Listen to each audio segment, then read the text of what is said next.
After defeating his brother Orm, Arthur, also known as Aquaman, is now the king of Atlantis, a job he finds boring. He has married Mera, and together they have a son, Arthur Jr., bringing them joy most of the time. While the tasks of taking care of a baby are fun, they are not easy, so Arthur is guided by his parents, Atlanta and Thomas. While having a beer with Thomas and discussing the idea of giving Junior a sibling, Arthur points out that having a sibling like Orm is not an easy task either, with Thomas thinking otherwise. After a while, they notice that Junior has also inherited Arthur's ability to communicate with fish. In the Arctic, Black Manta is spearheading an expedition fueled by his thirst for revenge against Aquaman. Collaborating with marine biologist Dr. Stephen Shin and a team of researchers, he is on a mission to uncover the whereabouts of Atlantis. However, during the exploration, Shin and a fellow crew member plummet into an frozen abyss. Shin notices something in the ice walls, prompting him to alert Manta to their location. Suddenly, a long dormant creature trapped in the ice extends its tentacle, snatching the crew member and dragging him away from Shin. Manta and his crew eventually rescue Shin and encounter other creatures frozen solid in ice. Venturing underwater, Manta discovers a trident emitting a green light. As he joins both halves, he witnesses a vision of a monstrous creature who calls to Manta and offers him vengeance against Aquaman for his father's death. In return, Manta must do whatever is necessary to free him. 5 months later, temperatures across the world start increasing at an alarming pace. Mera summons Arthur to appear before the Council of Atlantis to address the matter. Aquaman is of the opinion that it's time for Atlantis to unveil itself to the surface world, a viewpoint met with swift disagreement. In the Atlantic, Manta and his crew searches for a fuel source called orichalcum, located in Atlantis and capable of powering machines developed by Shin. During this quest, Shin notices an unexpected intelligence displayed by Manta, knowledge he seemingly couldn't have possessed. After discovering the Atlantean reserves of orichalcum, Manta initiates an attack on Atlantis. Atlanta and Mera intervene to defend the kingdom and confront Manta. Mera catch up to Manta, but he uses his laser helmet to severely injure her. Just before he can kill her, Aquaman arrives to engage in combat. Brandishing the black trident, Manta gains enhanced strength and power even without his suit. Aquaman pursues Manta, but he activates a device on his ship that emits a sonic pulse, rendering Aquaman unconscious. Eventually, Manta and his crew escape. Aquaman consults with Atlanta and King Nereus to devise a plan to counter the threat posed by Manta. They conclude that Manta is using the orichalcum to induce the rise in global temperatures. In the quest to locate Manta, Aquaman suggests enlisting Orm's assistance, despite Atlanta and Nereus expressing reservations about attempting to free him from prison. Aquaman is steadfast in his belief that he is the most capable person to help in this situation and resolves to take action for the greater good. Atlanta and Nereus agree and assist him with the tasks, providing equipment and enlisting the help of a cephalopod named Topo, who will serve as his guide and messenger. Locked in the desert, Orm is emaciated and weakened, having been deprived of most of his water.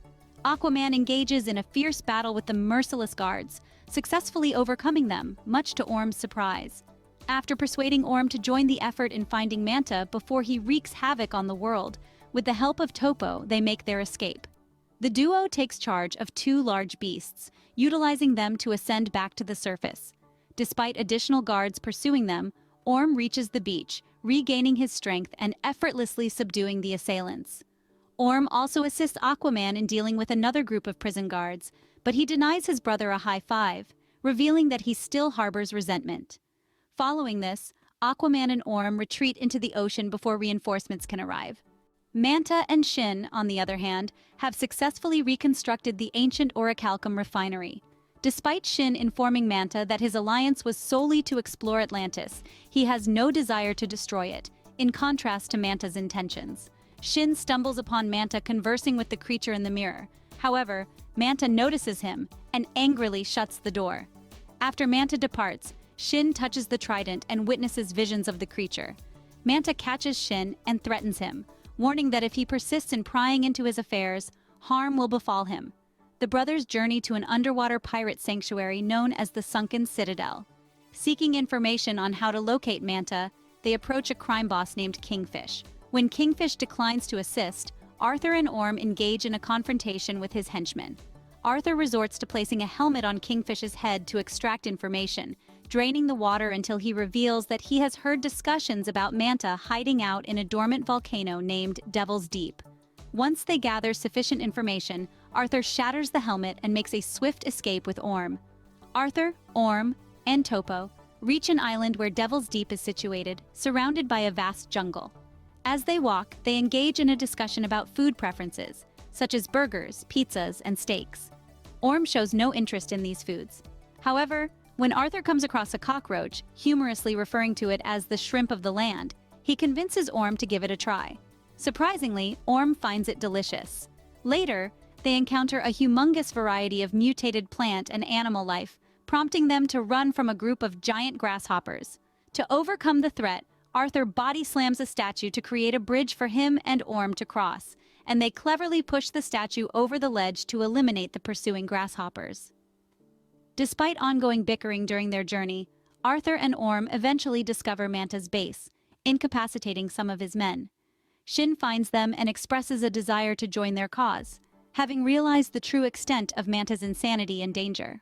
Before Shin can impart information about the trident, Manta's right-hand woman, Stingray, forcefully breaches the door, rendering Shin unconscious. The villains pursue the brothers, with Stingray controlling a large robot with tentacles in pursuit.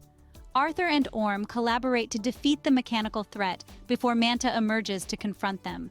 Despite Arthur's warning about Manta's increasing strength, Orm underestimates him and engages first. Manta eventually knocks Orm down swiftly. A fierce battle ensues where Manta overpowers the brothers. After Orm touches Manta's trident, he experiences a vision, prompting Manta to strike Orm with his laser. Just as Manta is about to deliver a fatal blow to Orm, Atlantean forces led by Nereus launch an attack, obliterating the base. Manta and his henchmen manage to escape after employing the sonic pulse on Arthur once again, but he is rescued by Mera. Everyone comes to their senses on the surface, and Orm begins to share with Arthur what he learned about the trident during the encounter with Manta. The creature is Kordax, King Atlan's brother and the ruler of the lost kingdom of Necris, established his own realm using orichalcum and crafted the Black Trident in an attempt to seize control of Atlantis. However, it ended up corrupting him, turning Kordax and his people into monstrous beings, leading to a raging war. Eventually, Atlan defeated Kordax and imprisoned him using a spell that utilized his own blood. To release Kordax, only blood from a direct descendant of Atlan must be employed, suggesting that Manta could target Arthur, Orm, Atlanta, or even Arthur Jr., prompting them to rush to the surface. As anticipated, Manta infiltrates Arthur's home, attacking Thomas, abducting Jr., and setting the house ablaze. Arthur rescues his father and leaves him in Atlanta's care. Upon learning of Manta's abduction of Jr., Shin signals the Atlanteans to locate them. Aquaman collaborates with Mera, Orm, Nereus, and the Brine King to pursue Manta. Just before embarking on their mission, Nereus, opposed to Orm's release from prison, hands him an axe instead of a gun. Stingray pinpoint the location of Necris, and Manta directs Shin to ready Jr. to be taken to Kordax's throne. In no time, they set out on their mission.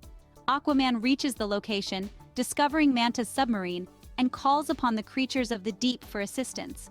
The sea creatures overwhelm the frequencies of Manta's submarine, leading to an explosion that results in the demise of Stingray and other henchmen. Aquaman and his team engage in a battle against numerous creatures. After the Brine King insists that he can handle the creatures alone, Aquaman proceeds with the rest of the team. While climbing a bridge, Nereus is ensnared by one of the creatures, dragging his leg down. He appeals to Orm for assistance, but Orm only smirks. However, Orm eventually decides to cut the creature's tentacle and helps Nereus up the bridge. In gratitude, Nereus then hands Orm a gun. Just as Manta prepares to use Junior's blood, Shin instead hands him a bag containing a bomb while taking Junior to safety. However, Manta manages to reclaim Junior. Suddenly, Junior signals Aquaman. Just before Manta can harm Junior, Aquaman directs his trident towards Manta. A confrontation unfolds, with Manta fully controlled by Kordax overpowering Aquaman. Just as Manta is about to strike Aquaman, Mera arrives to rescue him. Mera takes Junior with her, and as they flee from Manta, he throws his trident at Mera. Orm arrives just in time to catch the trident and allows Mera to escape. Orm seizes the Black Trident and falls under the influence of Kordax. the malevolent king attempts to pit the brothers against each other, and Orm manages to draw blood from Aquaman, triggering the release of Kordax from the spell. However, Arthur appeals to Orm's better nature, and the two successfully overcome the possession. Aquaman flings the black trident towards Kordax, who catches it. In response, Orm throws Aquaman his own trident, and he hurls it directly through the black trident, causing it to shatter and obliterate Kordax. As Kordax meets his demise, Necrus begins to crumble. Manta, holding onto the edge, is offered help by Aquaman. However, Manta simply sneers at Aquaman, saying, "Never," and willingly allows himself to fall to his death. After their escape, Aquaman and Mera express gratitude to Shin for saving Junior. Everyone agrees to allow Orm to go free by pretending he perished in the collapse. Returning to Atlantis, Aquaman carries out his decision to reveal the kingdom to the surface world. Atlantis rises from the ocean, presenting itself before the entire world, and Aquaman addresses the global community, aiming to establish a connection between the land and sea. He encourages everyone to be part of a world where conflict is not an option, but rather a place where they help each other grow and create a better future. He concludes his speech by saying, "I am Aquaman." After some time, Orm is at a diner by the sea and orders a burger and a beer. Spotting a cockroach crawling nearby, he proceeds to include it in his burger.